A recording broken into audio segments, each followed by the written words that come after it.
કોઈ પણ વ્યક્તિ ચાલે, કંઈ આગળ આપણું નામ ના આવ્યું હોય પ્રકાશમાં તો પણ ખોટું લાગી જાય.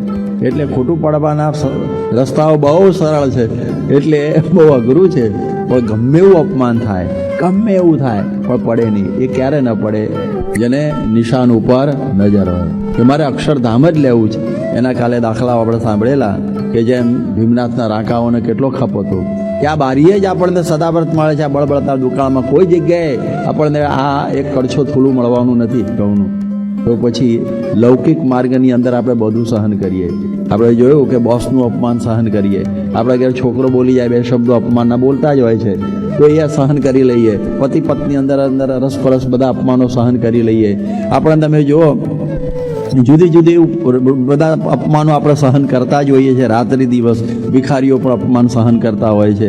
તમે જુઓ આવા બધા અપમાનોની અંદર આપણે પડેલા જ હોઈએ છીએ, કારણ કે સંસાર ચલાવો છે, વ્યવહાર ચલાવવો છે. આપણે આ પ્રમાણે આવું કંઈક જેને કહેવાય કે વ્યવહારમાં આવા બધું કરવું છે તો લાઈનમાં ઊભા રહેવું પડે.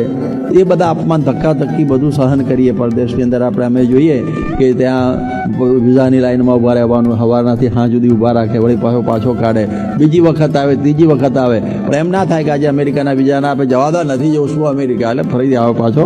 એને એમ થાય કે મારું લાગી જાય તો હાર ઉપર કાં અપમાન કર્યું, ગાડી મૂક્યો, બધું રિજેક્શન, એ જે હોય આપણે પણ પાછું પડવું નહીં. તો આવી ઘણી બધી બાબતોમાં અપમાન સહન કરીએ છીએ.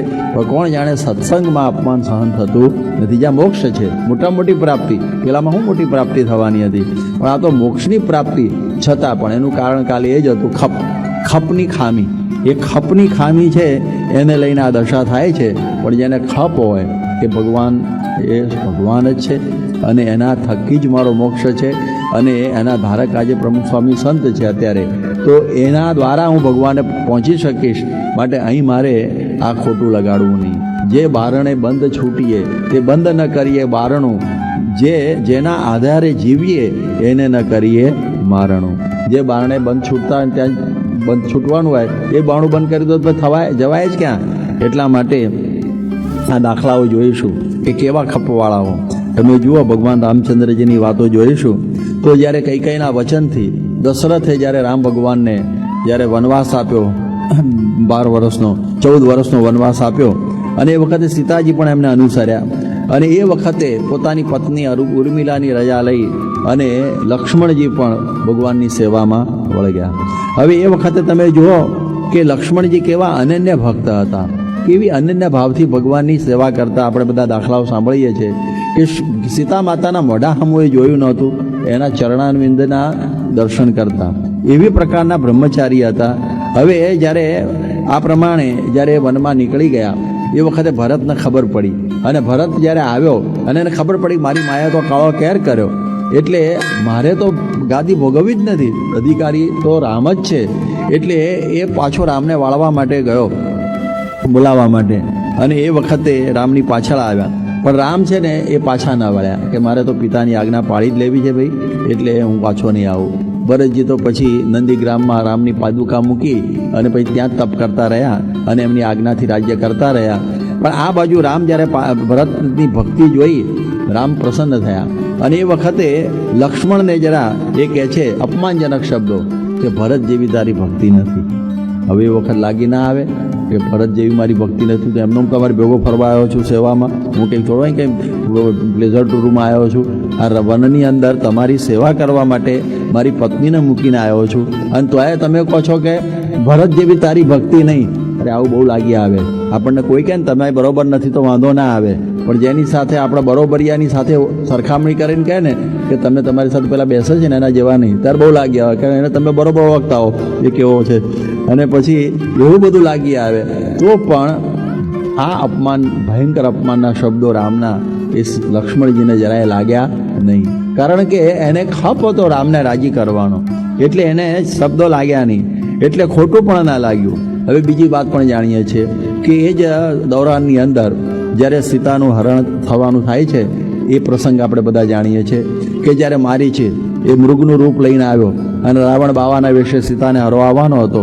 એ જે તખ્તો બધો ગોઠવાયેલો, અને એ વખતે રામ એ હરણને મારવા માટે ગયા, અને એ સમયમાં લક્ષ્મણજી ને સીતા માતાની રક્ષાની અંદર મૂકીને ગયા કે તું એમની રક્ષામાં રહે. અને એ સમયમાં રામ જાય છે. હવે પેલો તો તો માયાવી હતો. હવે એણે હે લક્ષ્મણ ધાજે ધાજે, અને આ સીતાજીએ શબ્દો સાંભળ્યા.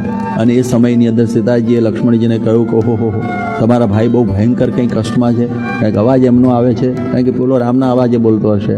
ત્યારે એ સમયમાં લક્ષ્મણ કહે છે કે મારા ભાઈને આ ત્રિભુવનમાં તો શું ગમે ત્યાં કોઈ મારી શકે એવું છે જ નહીં, એટલે આ અવાજ કોઈ માયાવી છે, ખોટો છે. એટલે સીતાજીને મનાય નહીં કે ના ના તમારે જવું જ જોઈએ, આ તો રામને સુરક્ષાની અંદર અને અત્યારે બહુ મુશ્કેલીમાં છે. લક્ષ્મણ એમને ના પાડ્યા કરે કે રામને કંઈ તકલીફ નથી. ત્યારે સીતા એકદમ ગુસ્સે થઈ ગયા અને કહે છે કે તું મિત્ર રૂપે અમારો શત્રુ લાગે છે. અને કેવું ભયંકર કહે છે કે મારી પ્રાપ્તિ માટે રામની રક્ષામાં જતો નથી, તેથી જ રામનું દુઃખ તને પ્રિય લાગે છે. તું કેમ નથી જતો? તું શત્રુ છે, તારા મનમાં એમ છે કે રામ મરી જાય અને હું તારી સાથે દિયરવટું કરીને પરણું, તારા મનનો મેલી મુરાદ આ છે, એટલે તું જતો નથી. એટલે કેટલી હદ વગરની આ લાંછનવાળી વાત કરીને અને સંસ્કૃતમાં કહ્યું કે અનાર્ય કરુણાંબ નૃશંસ કુલપાંસન અહમ તવ પ્રિયમ મન્યે રામસ્ય વ્યસનમ મહત. આ એનું સંસ્કૃત છે. એટલે આવા શબ્દો કયા કે અનાર્ય હિંસક કુળને લાંછન લગાડનાર, અત્યારે રામને દુઃખ છે ને હું તને વાલી લાગુ છું. એટલે આવા વિચારો તને આવે છે, રામની મદદે નહીં જવાના. આવા ભયંકર અપમાનકારક શબ્દો સીતાજીએ કહ્યા. જુઓ, રામનું અપમાન તો હતું જ, પેલી બાજુ આ બાજુ સીતાનું અપમાન આવી ગયું. જેની સેવા માટે એ નીકળેલા છે એમના તરફથી ભયંકર અપમાનના શબ્દો. અને એ આવું બધું સાંભળવા છતાં લક્ષ્મણજી હાથ જોડીને કહે છે કે માતાજી તમે તો મારા માટે દેવી સ્વરૂપ છો, આવો વિચાર મને બીજો હોઈ શકે નહીં. અને આટલું બધું કહ્યું છતાં માન્યા નહીં. એટલે પછી લક્ષ્મણજીએ પર્ણકુટી આગળ એક રેખા દોરી દીધી, રેખા, અને કહ્યું કે આ રેખાની બહાર તમે મહેરબાની કરીને જતા નહીં. અને વન દેવતાઓને સીતાજીની રક્ષા કરવાનું પ્રાર્થના કરી અને પછી ગયા. અને લક્ષ્મણજી જ્યારે ગયા, હવે સાંભળો, ત્યારે કંઈક તો હતું નહીં, ત્યાં તો કંઈ રામને કંઈ મુશ્કેલી હતી નહીં. હતો પેલો મારીચને તો ભગવાને મારેલો અને રામ ઊભા હતા. અને એ વખતે લક્ષ્મણજી જોઈને એકદમ ગુસ્સે થઈ ગયા. શું કામ આવ્યો? મેં તને સીતાની રક્ષામાં મૂક્યો તો અહીંયા પેલા કરવું હું? બે બાજુ ફસાવાનું થાય ને, એક બાજુ સીતાનો ગુસ્સો, પેલી બાજુ અહીં આવ્યા પછી રામનો ગુસ્સો થયો, ડાજા ઉપર ડામ પાછો વાગ્યો. આટલું બધું થયું છતાં પણ લક્ષ્મણજીએ નમ્રતાથી એ બધા વચનો સ્વીકારી લીધા. કારણ શું હતું? કારણ કે એને સીતારામને રાજી કરવા હતા. એને સીતારામને રાજી કરવા હતા. સીતાજીને અને રામજીને, ભક્ત અને ભગવાન બંનેને રાજી કરવા હતા. એની પ્રસન્નતા મેળવવી હતી. એટલા માટે આવા અપમાનો સહન કરી દીધા. અને તો બીજો તો ઘેર જતો રહે કે જાઓ હું તો ઉપડ્યો, હું તમારા માટે કંઈ આવ્યો નથી, સીધો જતો રહે અયોધ્યા ભેગો પાછો જ. પણ એણે સહન કરી લીધું. એટલે આ પણ સમજવાનું. તમે જુઓ, એક બીજો પ્રસંગ પણ બહુ અદ્ભુત છે કે અંબરીશ રાજા એ બારસી બાજુનું મહારાષ્ટ્રનું ગામ છે, ત્યાં એમનું રાજ્ય હશે. હવે એ વખતે એણે એકાદશીનું વ્રત કરેલું 12 મહિનાનું. એટલે 12 મહિનાની એકાદશીઓ કરેલી ને પછી એનું ઉજવણું કરવાનું હોય છે, ઉદ્યાપન. હવે કારતક સુદ બારસના દિવસે એનું ઉદ્યાપન હતું. અને એ સમયની અંદર એનો વિધિ કરવાનો પારણાનો. અને એ વખતે સવારે જ કોણ જાણે દુર્વાસા આવી ગયા, લગભગ 60 સાધુઓને લઈને. એટલે તો બહુ રાજી થઈ ગયો કે હો મારા પારણાના દિવસે આવા સંતોને બધું આવ્યો, એટલે કે તમે મારી સાથે પારણા કરો.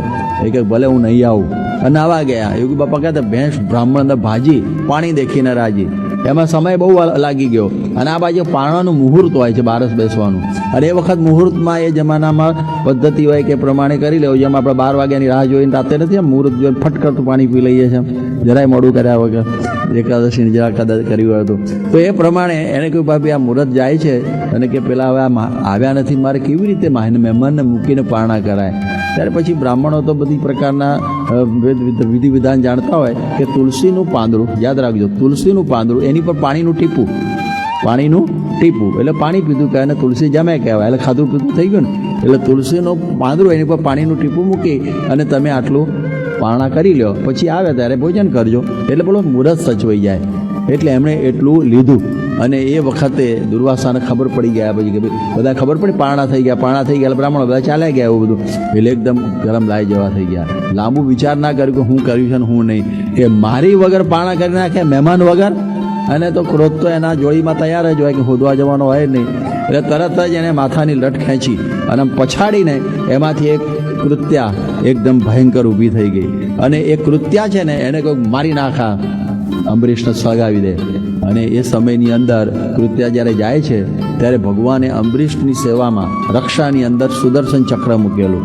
ભગવાન ભક્ત માટે પોતાનું સુદર્શન ચક્ર એની સેવામાં મૂકે છે, બોલે બોડીગાર્ડની જગ્યાએ.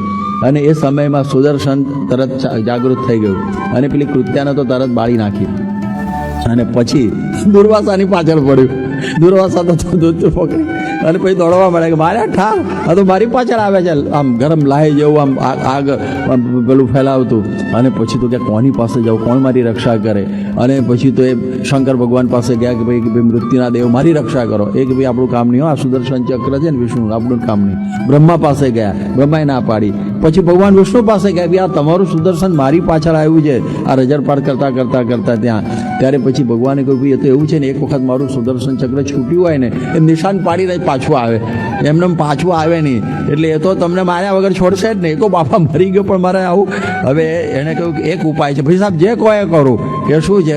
પાછા અમરીશ પાસે જાઓ અને એની માફી માંગો તો સુદર્શન પાછું વળે. હવે કાકા થઈને કહીને જવું પડે ને. અને આ રજરપાટમાં 1 વર્ષ રહી ગયું અને ત્યાં તો અમરીશ ત્યાં ઊભા હતા. જુઓ એ વખતના રાજાઓ કેવા, અને એવા કંઈ સંયમી અને એવા શરીર એવા. અને એ વખતે પગમાં પડી ગયા, સીધા દંડવટ. અને પરંતુ એકદમ અમરીશ તો સામે દંડવટ કરવા મળે કે ગુરુ ગુરુ આવું છું? એટલે કે ભાઈ આ સુદર્શન મને આ પ્રમાણે બાપા જોજો પાછળ દેખાય. એટલે કહે છે કે જો પહેલાં એ પતાવું. અને સુદર્શનને પ્રાર્થના કરી કે જ્યારે દુર્વાસા પ્રથમ વખત મારી પાસે આવ્યા અને એ વખત મને એમના વિશે જેવો ભાવ હતો એવો ને એવો અત્યારે પણ મને ભાવ હોય તો આપ પાછા વળી જાઓ. સુદર્શનજી પાછા વળી ગયા. હા, અને આ પ્રમાણે પેલા હાશ થઈ દુર્વાસાને. પણ યાદ રાખો જ્યારે એને અપમાન કર્યું ત્યારે એ વખત કેવો ભયંકર ભાવ હોય. અને પછી અત્યારે તો રાજી થઈને જો આવ્યો ને પાછો, પણ ભાવમાં ફરક નહીં. અપમાનને સહન કરી લીધું અંબરીશે. જુઓ કેટલું બધું અપમાન સહન કરી દીધું. એટલે આવા ઉપરથી આ ઘોર અપમાનમાં એ અંબરીશ ડગ્યા નહીં. આ શૂરવીર ભક્ત. આ શૂરવીર પણ શબ્દ મને લાગે શૂરવીર શબ્દ ક્યાંથી આવ્યો? શૂર નામનો વંશ કૃષ્ણ ભગવાનનો આગળનો. અને એમાં જે બધા થયા ને એ બધા શૂરવીર, શૂરના પુત્રો એટલે બધા શૂરવીર. એટલે કૃષ્ણ એમાં બહુ પાવરફુલ થયા ને ત્યારથી શૂરવીર શબ્દ આપણા બધા માટે કોમન લાગી પડ્યો. એટલા માટે આવી પ્રકારના આવા પ્રસંગોની અંદર પણ પાછા પડ્યા નહીં. અપમાન ગમે એવું થાય. જેમ તુકારામની વાત તો બહુ જ જાણીએ છીએ, પણ ટૂંકમાં એ ખરેખર ભક્તરાજ હતા. પણ બધા છે ને ભગતને જગતને બને નહીં. એટલે એની મશ્કરીને તોફાન બધા કરે. એટલે બધા છોકરાઓએ એમને ઝાલ્યા, મુંડો કરી નાખ્યો, ચૂનો ચોપડી દીધો, અબળે ગધેડે બેહાડીને ગાજરની માળા ફેરવી અને ગામમાં ધકેલીને બધા ભોરીઓ કરીને ફેરવવા માંડ્યા. હવે એ વખતે એની પત્નીએ જોયું ઘરમાં તો ઓહો હો કે તમને શરમ નથી આવતી? આવી રીતે તમારું આ ગધેડે બેઠા એ કે ભાઈ આપણે લગ્ન થયું ત્યારે ક્યાં પછી આપણો કંઈ વરઘોડો નીકળ્યો, મોડું રિસેપ્શન 25 વર્ષ પછી, એમાં શું છે? પણ ક્યાં તમારો મુંડો કર્યો કે 6 મહિના સુધી આ વાળ વધી ગયા હતા અને પેલો વાળને કે મફત કરતો નહોતો, છોકરા મફત કરી દીધું. અને ઉપર તો ચૂનો ચોપડો એટલે ખોળો બળો ના થાય. આ ગળાની અંદર માળા 7 દિવસ સુધી શાક ચાલશે, અડધું ગામ ફરીને પાછો આવું છું એમ કરીને એમને જરાય અપમાન ના લાગ્યું. પાછો પડી જાય. નહીં તો કે મેં આટલી બધી ભગવાનની ભક્તિ કરી અને મને જ દુઃખ આટલું બધું, મને જ અપમાન થયું. ભગવાન ભજવા જેવા લાગતા નથી. આવું બની જાય. હો, આવા પ્રસંગોની અંદર આવી પરિસ્થિતિ નિર્માણ થઈ જાય, આવું બધું થાય, આવા દુઃખો ને એવું બધું. પણ એમને લાગ્યું નહીં. એટલે આવી પ્રકારના એનું કારણ શું હતું? આ કેમ પડ્યા નહીં તુકારામ? કારણ કે એને વિઠ્ઠલનું વેજું હતું. વેજું એટલે નિશાન, વિઠ્ઠલ એટલે ભગવાન. એ ભગવાનને પ્રાપ્ત કરવા માટેનું નિશાન હતું. એટલે અપમાનમાં પડ્યા નહીં. શ્રીજી મહારાજના વખતની અંદર એમનો પોતાનો જ પ્રસંગ આપ જાણો છો કે જ્યારે એ જુનાગઢ આવ્યા અને એક વખત સદાવર્તી જગામાં એક બાવાએ 17 વખત એમને ઉઠાડ્યા. આટલું બધું કર્યું તો પણ અપમાન સહન કર્યું એમણે. અને 18મી વખતે 2 ગ્રાસ જમી લીધું, ખાલી 2 કોળિયા, બીજું કંઈ નહીં. નહીં તો એમને કંઈ એવું નહોતું. નહીં તો બીજું હોય તો તમને તો એક જ વખત જો જમવામાં ઉઠાડ્યા હોય ને તો ઘેર જતો રહે. એક જ વખત ઉઠાડ્યા હોય, લાઈનમાં મોડું થયું હોય, આમ થયું હતું, રોજ પ્રસંગો બનતા હોય તો આપણને એમાંથી ખ્યાલ આવે.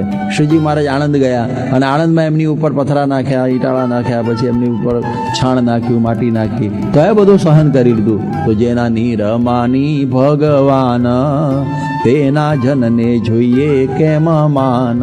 તો ભગવાન આવા નિર્માની. હવે આપ જુઓ કે શ્રીજી મહારાજના વખતની અંદર જે 500 પરમહંસો હતા ને એ ઓર્ડિનરી નહોતા. હિન્દુસ્તાનની મોટી મોટી જગ્યાઓના મહંત હતા. તમે જો રામ ગલોલાની જગ્યાના મહંત હતા, કોઈ બીજી બધી મહા મોટી જગ્યાઓના મહંત હતા, ગરાસદારો હતા, તાલુકદારો હતા, વતનદારો હતા, શેઠિયાઓ હતા, સાહુકારો હતા, પ્રતિષ્ઠિત વ્યક્તિઓ હતા. એ બધા મહારાજની પ્રતિભાથી ખેંચાઈને સાધુ થઈ ગયેલા અને બધા પરમહંસ બની ગયેલા. હવે એ બધા સ્વામિનારાયણ ભજન કરાવે અને વૈરાગ્યો એમના દાદા મારે, એમના ચીપિયાથી મારે, એમના કેટલી બધી ઉપાધિઓ કરે, તો એ બધું સહન કરતા. હવે તમે જુઓ, આ ગરાસિયા હોય, દરબારો હોય, એ કોઈનો તુકારો સહન ન કરો. એને તમારે આમ તુકારો ન કરાય દરબારને, કેમ છો એ ન પૂછાય કે અમે જેમ હોય એમ તારે શું છે, આવી ટાઈપના જે હોય, અને એને આ બધું સહન કરવું એ કેવું કહેવાય. પણ એમણે સમજેલા કે ગાળ અપમાન ને તિરસ્કાર એ તો સાધુ તણા શણગાર. આવું સમજેલા કે આપણે સાધુ છીએ, આપણું તાન અક્ષરધામ છે, નિશાન અક્ષરધામ. એટલા માટે આ પ્રમાણે આવું બધું સહન કરતા. હવે તમે જુઓ કે પડ્યા ઉપર પાટું પાછું, એક બાજુ તો વૈરાગ્યનો માર ને બધું સહન કરવાનું, અને શ્રીજી મહારાજ પણ અપમાન કરતા. બે બાજુ તો મરી જઈએ ને, તો શ્રીજી મહારાજ પણ અપમાન કરતા, તિરસ્કાર કરતા, છતાં પણ મોક્ષભાગી સંતો ડગતા નહીં. એક વખતે મુક્તાનંદ સ્વામી સત્સંગના થાંભલા જેવા એક સારંગપુરથી પસાર થતા હતા, અને ખબર પડી કે શ્રીજી મહારાજ સારંગપુરમાં છે. એટલે એ જીવા ખાચાના દરબારમાં દર્શન કરવા આવ્યા. ત્યારે મહારાજે કહેવડાવી દીધું કે મુક્તાનંદ સ્વામી ના પાડી દો, દર્શન નહીં થાય, ચાલ્યા જાઓ આગળ. એટલે ભાઈ રસ્તામાં આવે છે અને મને દર્શનની ના પાડો છો. જેમ આપણે પણ ઘણી વખત થાય કે હું અમેરિકાથી જતો હતો અને ઇન્ડિયા જતો હતો અને ખબર પડી પ્રમુખ સ્વામી અહીં છે, લાવો ને હું ઉતરતો જાઉં, નહીં તો કે બંધ, દર્શન ફર્શન કશું નહીં થાય. ત્યારે પેલા એમ થાય કે આવું મારા ઘેર કેટલી વખત જમી ગયા છે, રહી ગયા છે, મારી મોટરમાં ફર્યા છે, ને આટલું મને જતી વખત પણ દર્શને ન થવા દીધા. આ લાગીએ ખોટું, હા આપણે બોલીએ, પણ હું બોલું તો પણ મારું આવશે ઘણું આગળ. તો તમે જુઓ કે બહુ અઘરું છે, અતિ કઠણમાં કઠણ છે. આપણને બોલીએ એટલું સહેલું નથી, એકદમ લાગી આવે કે શું આપણે કેવી રીતનું આવું બધું સ્વામીના મનમાં કહીને આપણા પછમાં ડાયાઓ બધા શું કામ કરતા હશે, આવું મનમાં થયા કરે. પણ આ તો શ્રીજી મહારાજે પોતે જ ના પાડી દીધી. મુક્તાનંદ સ્વામીને કહો ચાલ્યા જાય, નથી દર્શન આપવા. હવે મુક્તાનંદ સ્વામી તો મૂંઝાયા નહીં, અને એમણે એક પદો લખીને શ્રીજી મહારાજને ખાલી મોકલી દેતા કે આપ કાગળ આપી દેજે કે બાળ સનેહી રે મોહન મુજને ગમતા. પહેલાં નાના હતા ત્યારે આવી રીતે ગોઠડી કરતા ને આ બધું. મહારાજ આ પદ સાંભળ્યા અને પછી આવો પછી એમ કરીને મળ્યા. બ્રહ્માનંદ સ્વામી વખત કરિયાણા આવ્યા, અને કારિયાણીની યાદ રાખો, કરિયાણા ત્યાં કાળા મકવાણાને ત્યાં શ્રીજી મહારાજનો ઉતારો હતો.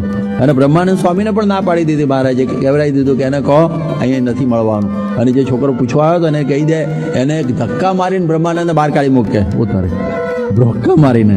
હવે આ પ્રમાણે કહ્યું ત્યારે મુક્તાનંદ સ્વામીએ અપમાન લીલાના પદો બનાવ્યા. અપમાન લીલા કહેવાય. શું કહેવાય અપમાન? પણ શું સમજવાનું? લીલા લ્યો. અને સુણો ચતુર સુજાણ એમાં ન ઘટે રે તમને દીનાનાથજી, મારા પ્રાણના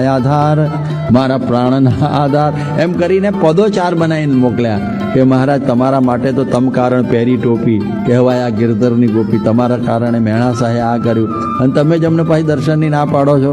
એટલે મહારાજે પછી એમને બોલાવ્યા અને પછી પૂછ્યું સુખી તો છો ને?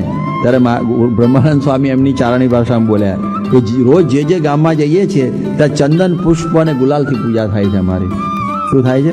ચંદન પુષ્પ અને ગુલાલથી. એટલે એનો અર્થ શું થયો ખબર પડી કે માટી પથ્થર અને ધૂળથી લોકો અમારું સન્માન કરે છે. લોકો અમને ઉપર માટી નાખે, ધૂળ નાખે, એ રૂપે ચંદન, એ રૂપે આ પ્રમાણે ગુલાલ કરે છે, અને તમે વળી પાછા બાકી રહ્યું હોય તો આ પ્રમાણે અપમાન.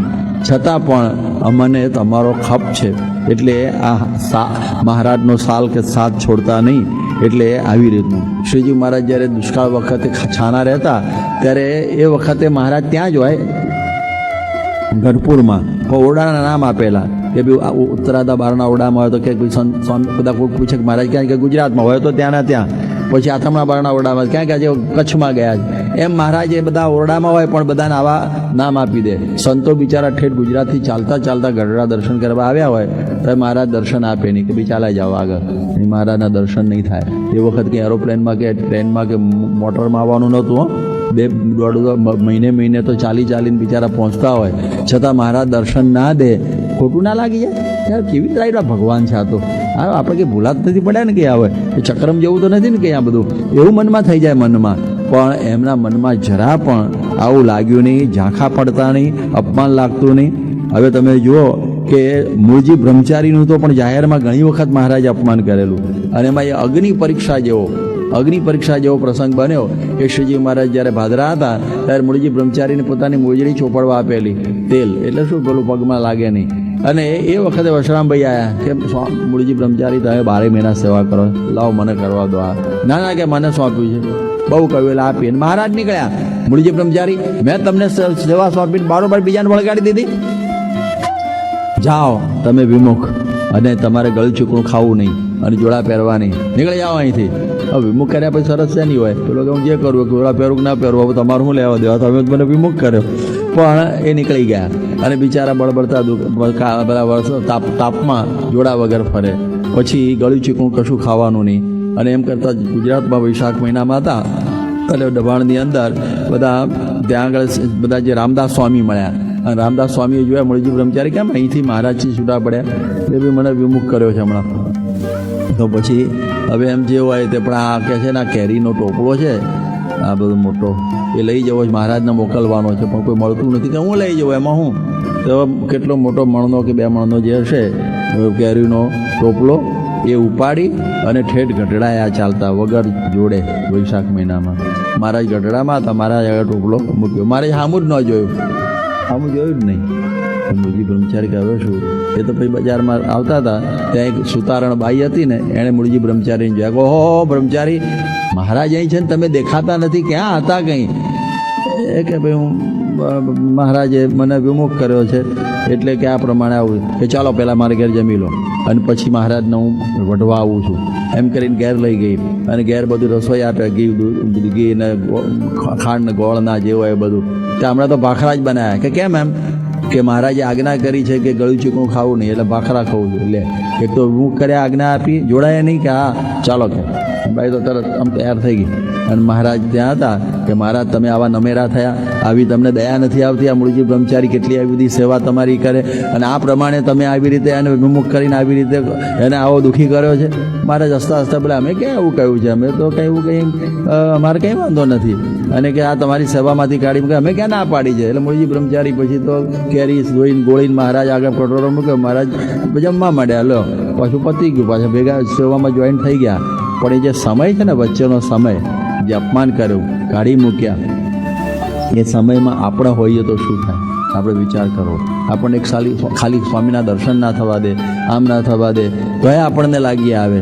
તો આખા પ્રસંગની અંદર અમે વાત કરીને દર્શન આવી ગયા, બોલો કેવું કહેવાય? સ્વામિનારાયણ ભગવાનની, અક્ષર પુરુષોત્તમ મહારાજની, ભગતજી મહારાજની, શાસ્ત્રીજી મહારાજની, યોગીજી મહારાજની, પ્રમુખ સ્વામી મહારાજની. એટલે આ પ્રમાણે મૂળજી બ્રહ્મચારીની વાત ચાલી રહેલી છે કે મહારાજ આવો બધું એમને અપમાન કર્યું, તિરસ્કાર કર્યો, વિમુખ કર્યા, બધું કર્યું, જરા પણ ઝાંખા નથી થતા.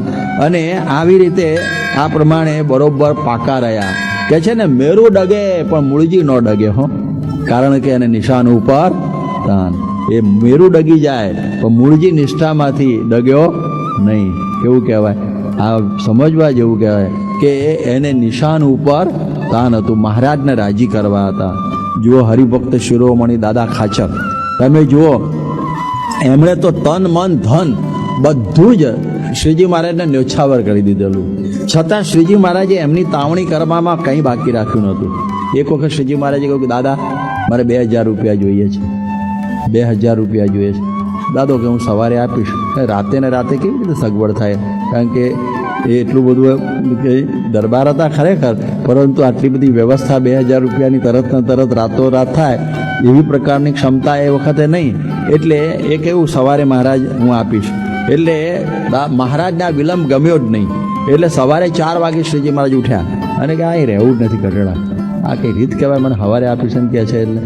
એટલે નીકળી ગયા અને દાદાને ખબર પડી, દાદા એની પાછળ દોડ્યો, મહારાજના પગે પડ્યો. મહારાજે મારી પગની લાત ગેટ આઉટ એમ કરીને અને મોડું છોલી નાખ્યું એનું. અને દાદા પાછળ મહારાજ ચાલવા માંડ્યા. દાદો ફરી આગળ ગયો અને વળી પાછો પગે બાજી વળે અને મહારાજ પગથી પાછી લાત મારે એને. એવું 3-4 વખત થયું. અને પછી તો દાદાને લોહી લુહાણ થઈ ગયો અને પછી તો પડી ગયેલો એકદમ. અને એ સમયની અંદર દાદાને ઘણું વાગ્યું, રડતો હતો, એકદમ થરથર ધ્રુજતો હતો. અને મહારાજે પછી પાછળ જોયું અને મહારાજ ઓહો એકદમ થઈ ગયું, ઓહો દાદાને આવું થયું.